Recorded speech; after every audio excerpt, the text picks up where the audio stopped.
AP Palnadu జిల్లా మాచర్లలో tension వాతావరణం continue అవుతోంది. సిరిగిరిపాడులో టీడీపీ వైసీపీ నేతల మధ్య గొడవలతో పోలీసులు అలర్ట్ అయ్యారు. పలు ప్రాంతాల్లో కార్టన్ సర్చ్ నిర్వహించారు. పలు ఇళ్లలో తనిఖీలు చేసి భారీగా మారణాయుధాలు స్వాధీనం చేసుకున్నారు.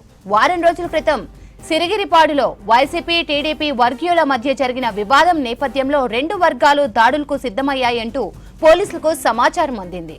ఇరు వర్గాలు దాడుల కోసం గోతులలో భారీగా ఆయుధాలు దాచిపెట్టారు. అనుమానితుల ఇళ్లలో తనిఖీలు నిర్వహించిన పోలీసులకు కత్తులు, గొడ్డళ్లు, బరిసెలు, ఇనుప రాడ్లు, రాళ్లు, కారం కలిపిన నీళ్లు దొరికాయి. వాటిని స్వాధీనం చేసుకున్నారు పోలీసులు.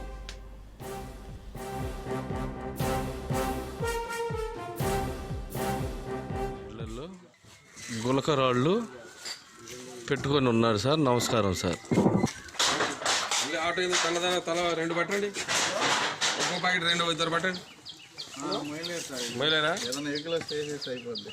Okay sir. ఒక ఆటో బాయ్ రోడ్డు మీద ఎవరన్నా ఒక ఆటో వీడియో కనుక్కోండి.